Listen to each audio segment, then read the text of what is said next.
Hej allihopa! Nu är jag tillbaka för nästa Q&A. Och istället för att jag ska stå upp och göra bort mig ännu längre så kan vi allihopa göra en stor applåd för Ray Park!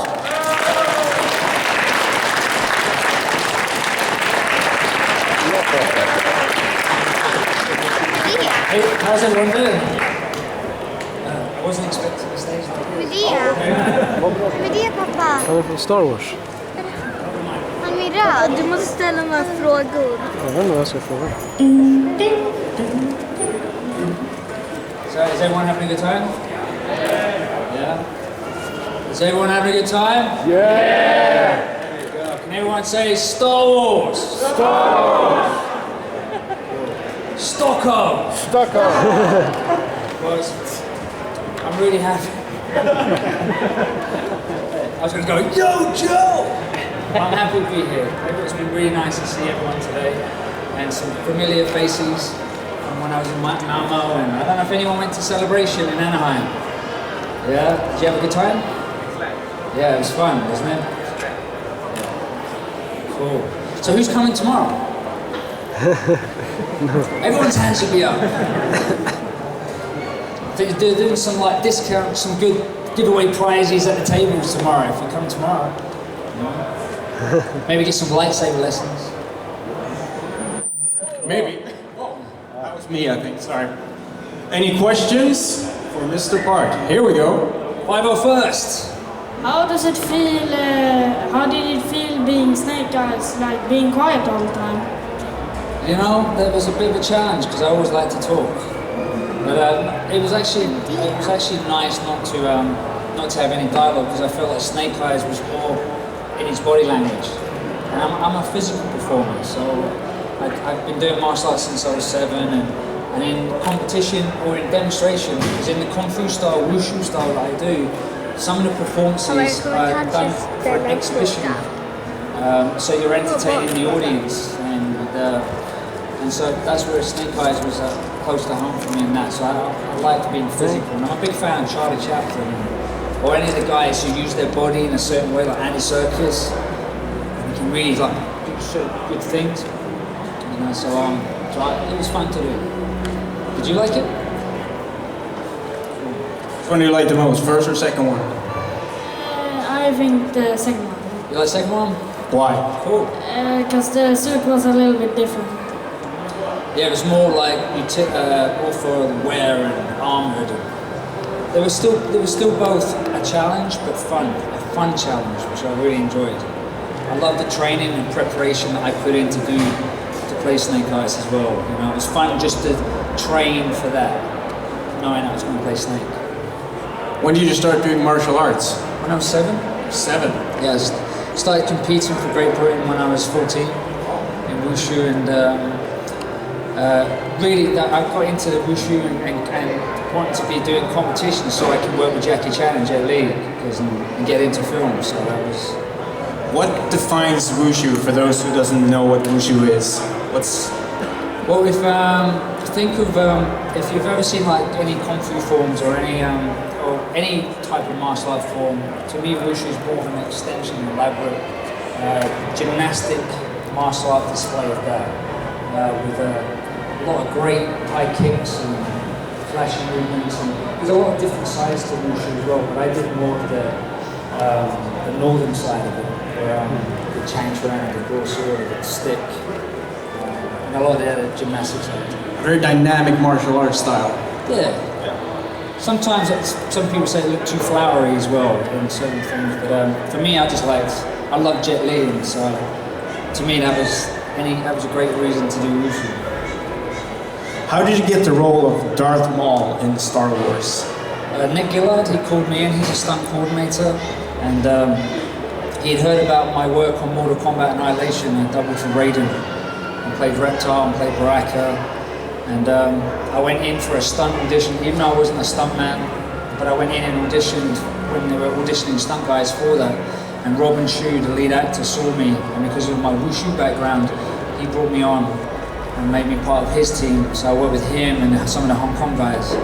And I was on it, and I've been a big fan of Robin and Keith Cook. And, JJ Perry, and so I got to work with some really good stunt performers. And that was my apprenticeship into stunts and action and acting. And it was on Mortal Kombat I realized that I don't want to just do stunts, I want to actually do it. I want to be the guy doing my own stunts. And that's where I was lucky I got the call for Phantom Menace. So it really helped.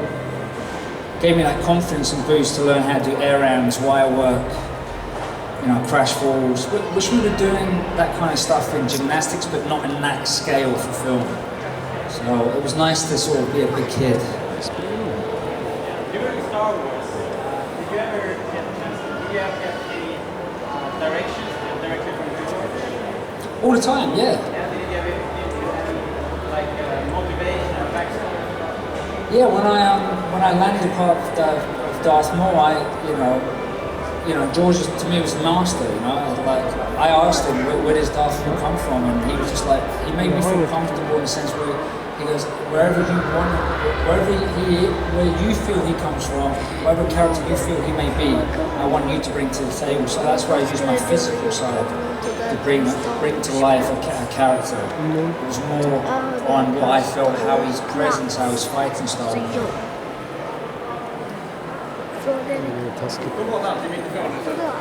Can everyone understand me? Yeah. I never thought about that, sorry. I do tend to mumble, I'm a little jet lagged. I haven't slept since yesterday, but it's still good though. Worth it. What was the hardest thing for you during the Star Wars? Hardest thing for me was when I wasn't working and making time doing nothing or waiting. And it's like that on any movie that I'm on, when they ask you to, now you have iPads and stuff like that, but you know, you can catch up on Netflix. Whereas before, I didn't like being still and waiting to do action sequences, because most of the time you never got any preparation. It wasn't, you spend all this time warming up and ready to do all this action sequence, and then they'll call you at 4 o'clock in the morning while you've been there all day. So I don't like to be still. I like to keep it moving. And what about characterization and scenes on the sand? Sorry? What about makeup? Oh, the makeup. The makeup was great. It took about 2 or 3 hours, and I would catch up in my sleep. You know, it was the perfect time because it wasn't airbrushed. It was done by brush, and because I was the first one called in the morning to be put into makeup and the last one to leave. When I was finished, wrapped up for that day, I'd go to gymnastics and get my training in. So I was getting my training and then get home at midnight and then be called in at 4 or 5 in the morning. So by the end of the week, I was tired. So that 3 hours for makeup was my catch-up time. And it was a good time, you know. I was 22. You're like the biggest. I've just finished Mortal Kombat and now I'm playing the bad guy in Star Wars. Oh, this is amazing. Like a few months before that, I was stacking shelves in the supermarket and competing, you know. So it was like, my mind was just like, I was just on adrenaline for the whole shoot. So I just felt very lucky. Did you keep any props from Star Wars, from your character? The only thing I wanted was the contact lenses. Why? It was just, well, I was 22. And it was something you never saw back then. You would never see contact lenses. You know, you couldn't buy them. And to me, for me, I had weapons and swords and sticks, and so we weren't allowed to have any props from the movie. But when I was asked if there's anything you would like, what would it be? And it was contact lenses. I just thought it would be funny to drive down the street, you know, especially in England. I don't know, it's like a road rage, you know, and someone cuts you up. And you just roll down your window and you've got the red eyes. I just wanted to do that. A bit like Teen Wolf, you know? Teen Wolf? You know? But I've been asked this question, like, if you had a superpower or like a mutant power, what would it be? I always thought it was cool as a kid. The dad of Michael J. Fox just go to the teacher and his eyes would go red. He didn't have to do anything. He just had to make his eyes change colour. And that fear without having to lift a finger. That would be a pretty cool superpower. So the contact lenses would be, you know, it would be just good to sort of maybe mess with someone a little bit, you know, in the sense of you just have your contact lenses in and, you know. But I did it for Toad. They made me up for Toad. We're in Toronto. And so I thought I'd relive this moment with the lenses. And so I'm all green, I've got green lenses in, my hair's all green. And I stop off for a Subway. And I walked up and ordered my thing. I was on my way to set. No one cared. No one looked at me weird. No one like did what it is. It was just like, yeah, what can I get you? You know? I was like bright green, warts on my face. I'm in wardrobe. You know, I was starving, so we had to stop off. But no one cared. Just shows you, yeah? How was it to play Toad in X-Men? How different techniques did you use for that character compared to Darth Maul? Toad, I used more of an animal style. You know, some of the characters I remember from Jackie Chan were really good at some of the, you know, the animal style. So I tried to use that with Toad. You know, more moving with the body, and I wanted to use a bit of a capoeira style. But Brian didn't want that because I felt like Toad with his legs. He could do a lot of more flipping and jumping around, and so again it was all body language with Toad. You know, like gain a bit of weight, so you know, more hunched, and it was fun. I didn't want to play Toad at first because I wanted to be Gambit or Wolverine. I knew what Toad was like from the comics. So, he's more of a hunchback, you know. So I wanted to be more like, you know, I want to be the hero X-Men. But Brian Singer, he said, Ray, this is a great opportunity for you to bring a new character to something that's already out there. So thanks to Brian, you know. So it was fun. I would love to play Toad again. I'd like to play all my characters again. Do sequels and keep on going. So I'm old and grey. Wait a minute. I am old and grey. Keep on going. No laughter? Don't be afraid to laugh. Well, I actually got a question also. You've been playing a couple of fantasy and sci-fi characters now. If you could choose and pick freely among movies that have been made or comic books or whatever, any sci-fi or fantasy character, who would you as an actor like to portray? Well, I was attached to play Danny Rand, Iron Fist, for a long time. So it would have been nice to play Iron Fist. But I want to be part of a Batman movie. I just want to, I've said this before, I want Batman to go and hit me. You know? I want to be that guy. I want to just be part of a Batman movie. I wouldn't play Batman, but maybe be a villain or something in it, one of the henchmen. It would be great to be something like that. And also being Star Trek. I'd love to be part of Star Trek in some way. But anything. I'll be the old geezer that you come and see that once was a great warrior in the past time. And you come and see, and I'm in a little tea house. And I've got a big belly. And I come out doing my drunken master stuff. Maybe one day. With my tight jeans on. Yeah. What was the funniest scene you ever played in Star Wars? The funniest scene? It was more of a behind the scenes. When we were not shooting, I was trying to just keep going. I'd had this theme because we were playing a lot of Prodigy at the time. So Firestarter was in my head. So whenever I was Darth Maul, I'd play Firestarter to get me pumped up, and I'd be doing the road man like this as Darth Maul. I think my buddy filmed it somewhere, but I don't know where it is. It's me with my top off, Darth Maul, doing this, with jean shorts on. I don't know if you've seen some of the behind footage of me in my cut-off jeans and stuff. It was around about that time. You know, because it was a great time for me. It was, again, I felt very lucky. And it was a great crew and cast. And the stunt crew were great. And we would, you know, blast out Prodigy when we were rehearsing, so it really got us pumped up for it. Good question. How does it feel to have been in the worst Star Wars movie? The worst Star Wars movie? I wouldn't say that. Because I was in it, come on. You know, my favourite Star Wars movie is Empire Strikes Back. Yeah, we talked about that, didn't we? Or was that someone else? Is that yours as well? Alright. But Empire Strikes Back that changed my life as a 7-year-old. That's why I got into martial arts. It was the first movie I saw on a big screen. We moved from Scotland to London. and it was just a big deal. And so they showed New Hope and Empire Strikes Back, and I was just blown away. I was like, I want to learn how to do back somersaults and handstands, and I want a lightsaber. And that's why I started to look for martial arts that had gymnastics in it. So all because of Star Wars, as well as Bruce Lee and Jackie Chan.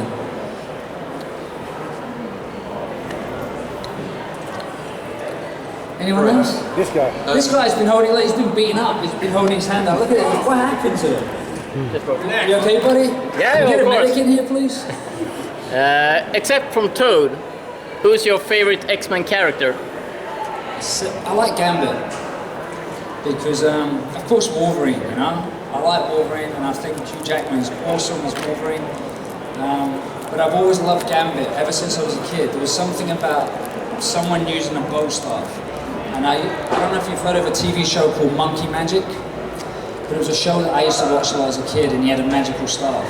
And I think that's where it really fits in with me with Darth Maul, and I got to, and so Gambit was a character that I liked a lot.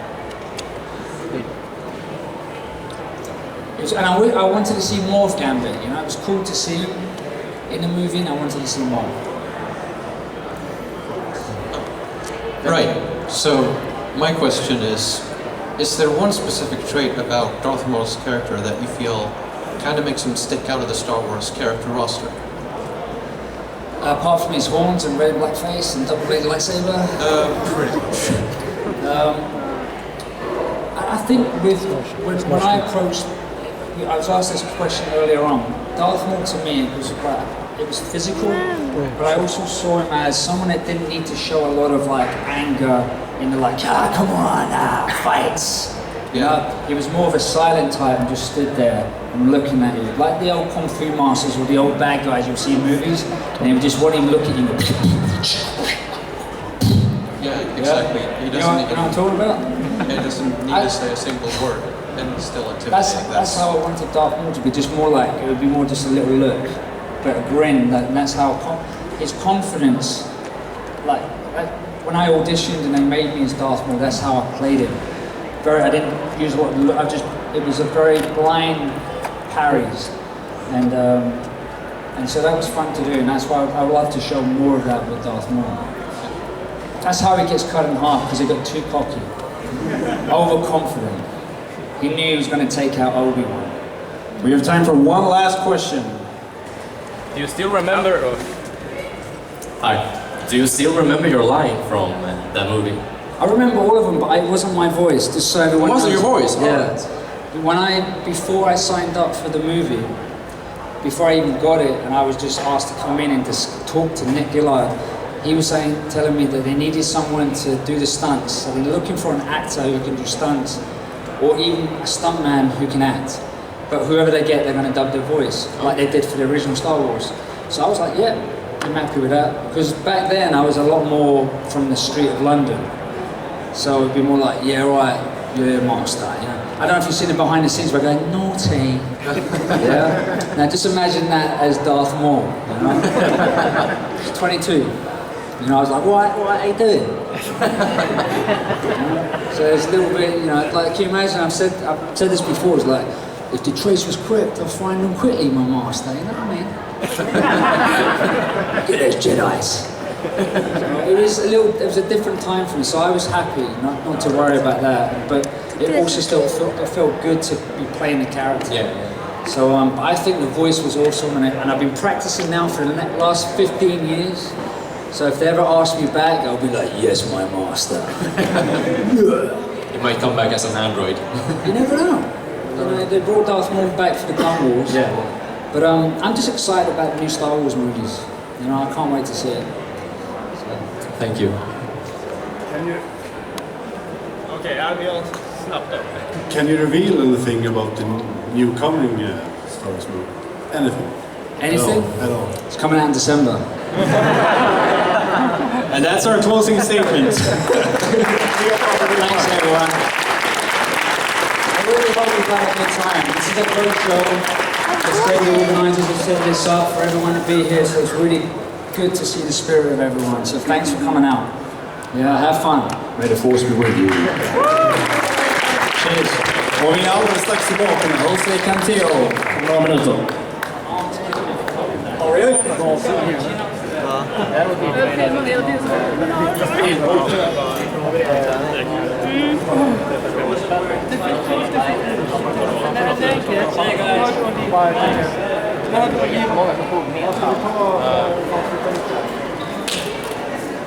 Vi kan ju gå och kolla på mina